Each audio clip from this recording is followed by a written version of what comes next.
सबसे पहले इस संवाददाता सम्मेलन में आए हुए मैं अपने सभी पत्रकार साथियों का, और मैं देख रहा हूं कि कुछ ऐसे दोस्त भी हैं जगह की कमी के चलते कमरे में आ नहीं पाए हैं, लेकिन सुन रहे हैं बाहर खिड़कियों से।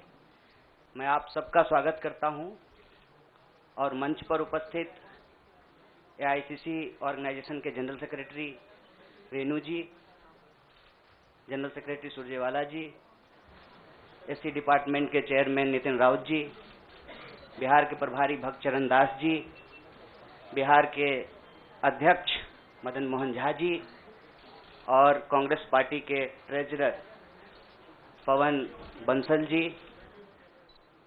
हमारे युवा साथी और गुजरात कांग्रेस के वर्किंग प्रेसिडेंट भाई हार्दिक पटेल जी, और हमारे आंदोलन में कदम से कदम मिलाकर हर घड़ी हमारा साथ देने वाले हमारे साथी बडगाम से निर्दलीय विधायक साथी जिग्नेश मेवानी जी, मैं आप सबका आभार व्यक्त करता हूं।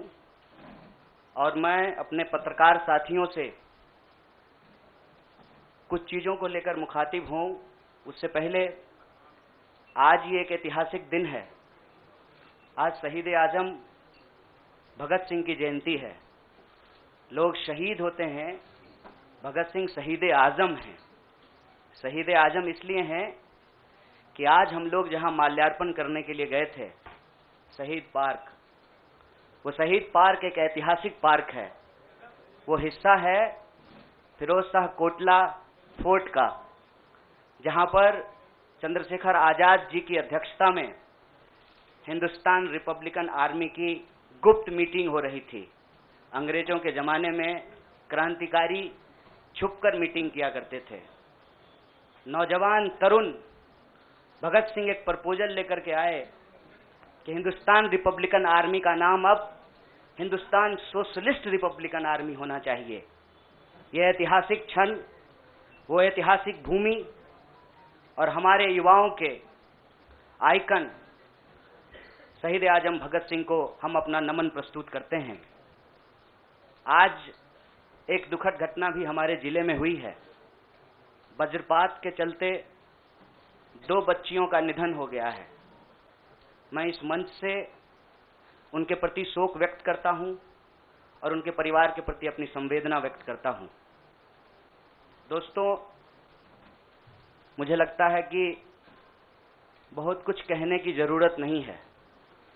आजकल सूचना क्रांति के इस दौर में हमसे ज्यादा मालूम हमारे पत्रकार साथियों को होता है। तो बेहतर ये होगा कि आप सवाल पूछें, मैं आपका जवाब दूं। लेकिन आप सवाल कहां से पूछेंगे और आपके मन में कौन से सवाल चल रहे हैं, इसका थोड़ा सा अंदेशा है, मुझे थोड़ा अंदाजा भी है। सबसे पहले मैं आपको बधाई देना चाहता हूं कि आपने पत्रकारिता की उस मिसाल को जिंदा रखा है कि कम से कम विपक्ष से तो सवाल करते हैं ना, ताकि इस देश को याद रहे कि पत्रकारों का काम है सवाल पूछना। तो मैं आपके हर सवाल का जवाब दूंगा। जितना सवाल आप पूछना चाहते हैं पूछिएगा, बारी बारी से पूछिएगा, सारे सवालों का जवाब दूंगा। बस एक सवाल का जवाब जो मुझे लगता है कि आप सबके मन में होगा कि आप कांग्रेस पार्टी क्यों ज्वाइन किए हैं, उस सवाल का जवाब दे करके मैं हमारे जो अध्यक्ष हैं उनकी तरफ मुखातिब होऊंगा, माइक उनको समर्पित करूंगा। मैं कांग्रेस पार्टी इसलिए ज्वाइन कर रहा हूं कि मुझे यह महसूस होता है कि इस देश में कुछ लोग, वो सिर्फ लोग नहीं हैं, वो एक सोच है। वो इस देश की सत्ता पे न सिर्फ काबिज हुए हैं, इस देश की चिंतन परंपरा, संस्कृति, इसका मूल्य, इसका इतिहास, इसका वर्तमान और इसका भविष्य खराब करने की कोशिश कर रहे हैं। वो जो सोच है, उस सोच के बारे में आप अपने आप समझ जाएंगे, क्योंकि कहीं मैंने पढ़ा था कि आप अपने दुश्मन का चुनाव कीजिए, अपने विपक्ष का चुनाव कीजिए, दोस्त अपने आप बन जाएंगे। तो हमने ये चुनाव किया है। हम इस देश की सबसे पुरानी पार्टी, सबसे लोकतांत्रिक पार्टी, मैं जोर दे करके बोल रहा हूं लोकतांत्रिक पार्टी, ताकि आप लोग परिवारवाद पे सवाल जरूर कीजिएगा। लोकतांत्रिक पार्टी में हम इसलिए शामिल होना चाहते हैं कि हमको लगता है, और सिर्फ हमको नहीं लगता है, इस देश के लाखों करोड़ों नौजवानों को यह लगने लगा है कि अगर कांग्रेस नहीं बचा तो देश नहीं बचेगा। और यह बात मैं आपको स्पष्ट कर देता हूं, देश में प्रधानमंत्री अब भी हैं, देश में प्रधानमंत्री इससे पहले भी थे, देश में आगे भी प्रधानमंत्री होते रहेंगे। लेकिन आज जब हम लोग श्री राहुल गांधी जी के उपस्थिति में फॉर्मली कांग्रेस पार्टी का फॉर्म भर रहे थे, तो साथी जिग्नेश ने संविधान की कॉपी दी और हमने उनको भगत सिंह, गांधी और अंबेडकर की तस्वीर प्रस्तुत किया, क्योंकि हमारा यह मानना है कि आज इस देश को भगत सिंह की वीरता की जरूरत है, भगत सिंह के साहस की जरूरत है। आज इस देश को अंबेडकर की समानता की जरूरत है, और आज इस देश को गांधी की एकता की जरूरत है। गांधी जब कहते हैं रघुपति राघव राजा राम, पतित पावन सीताराम, ईश्वर अल्लाह तेरो नाम, सबको सन्मति दे भगवान, ये गांधी की एकता है। जब अंबेडकर कहते हैं कि किसी भी समाज का मूल्यांकन वहां महिलाओं की क्या स्थिति है इस बात से होगा, तब वो समानता की वकालत कर रहे होते हैं। मैं नहीं मानता हूं कि डॉक्टर बाबा साहब भीमराव अंबेडकर किसी एक समुदाय के नेता थे। कांग्रेस पार्टी ने, संविधान सभा ने डॉक्टर बाबा साहब भीमराव अंबेडकर को संविधान बनाने की जिम्मेवारी दी, और उस संविधान के प्रियम्बल में यह लिखा है, हम भारत के लोग भारत को एक प्रभुत्व संपन्न समाजवादी धर्मनिरपेक्ष लोकतांत्रिक गणराज्य बनाने के लिए, इसमें समानता, न्याय के मूल्य निहित हैं।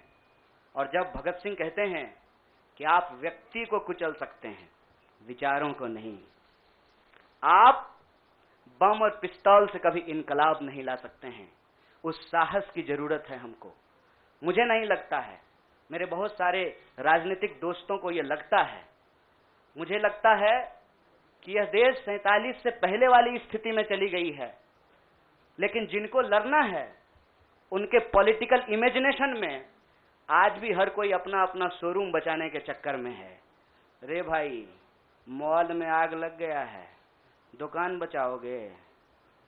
बस्ती में जब आग लग जाती है ना, बेडरूम की चिंता नहीं करनी चाहिए।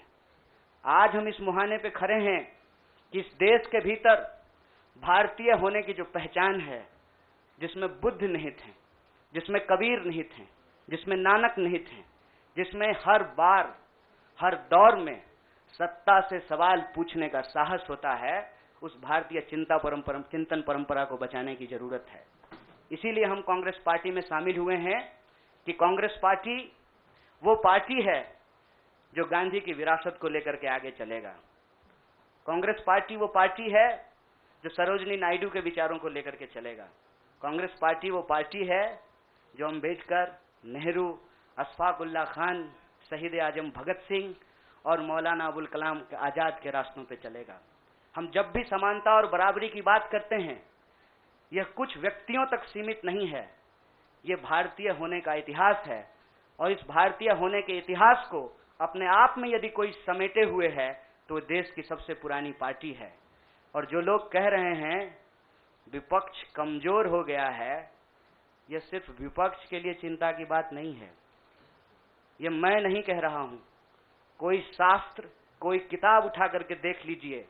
जब विपक्ष कमजोर हो जाता है, सत्ता तानाशाही रुख अख्तियार कर लेती है। इसीलिए देश की सबसे बड़ी विपक्षी पार्टी, मैं कोई गुनागणित नहीं कर रहा हूं, लेकिन मुझे यह बात सीधे तौर पे समझ में आ रही है कि देश के लोकसभा में 545 सीट हैं, 200 लगभग सीट ऐसे हैं जहां भाजपा के सामने कांग्रेस के अलावे कोई विकल्प नहीं है। मैं ये नहीं कह रहा हूं कि मेरी जिम्मेवारी सिर्फ एक पार्टी के लिए है। लेकिन जो पार्टी सबसे बड़ी पार्टी है, सबसे बड़ी विपक्षी पार्टी है, उस पार्टी को अगर नहीं बचाया गया, अगर बड़े जहाज को नहीं बचाया गया, छोटी छोटी कश्तियां भी नहीं बचेगी। इसीलिए, और मैं जब यहां बैठा हुआ हूं, मेरे इतिहास को, मेरे वर्तमान को लोग देख रहे हैं। बहुत सारे सवाल हैं, वो आएंगे, उनका जवाब मैं दूंगा। लेकिन यह जो ऐतिहासिक जिम्मेवारी है, उस जिम्मेवारी से मैं अपना मुंह नहीं मोड़ सकता हूं। मैं जहां पैदा हुआ, जिस पार्टी में पला बढ़ा, उसके प्रति मैं आभार व्यक्त करता हूं। उसने मुझे सिखाया, पढ़ाया, लड़ने का जज्बा दिया है। लेकिन उस पार्टी के साथ साथ मैं उन लाखों करोड़ों लोगों को भी धन्यवाद देना चाहता हूं जो किसी पार्टी से जुड़े हुए नहीं थे। अपने स्कूल के व्हाट्सएप ग्रुप में जब हम लोगों के ऊपर अनावश्यक आरोप मढ़े जाते हैं, तो अपने दोस्तों से लड़ रहे थे, अपने घरों में डिनर टेबल पर लड़ रहे थे। लोगों की दोस्तियां टूट गई हम लोगों के आंदोलन के समर्थन में, और मैं मजाक नहीं कर रहा हूं, लोगों के डिवोर्स तक हो गए। ये जो देश में एक वैचारिक संघर्ष छिड़ा है, उस वैचारिक संघर्ष को कांग्रेस पार्टी ही नेतृत्व दे सकती है, यह हमारा भरोसा है। और मैं ये उम्मीद करता हूं कि हमारे देश के जो लाखों करोड़ों नौजवान आपके माध्यम से सुन रहे हैं, उनसे भी मैं आग्रह कहता हूं, दीवार पर बैठकर टुकुर टुकुर मुंह ताकने का वक्त नहीं है। ये अर्जेंसी का टाइम है, और इस अर्जेंसी के टाइम पे दीवार पे बैठ करके दायां जाएं कि बायां जाएं, ये मत सोचिए। जब आप जंग में होते हैं तो आपके पास जो अवेलेबल चीजें होती हैं, आप उससे मुकाबला करने की कोशिश करते हैं। कांग्रेस पार्टी एक बड़ी जहाज है।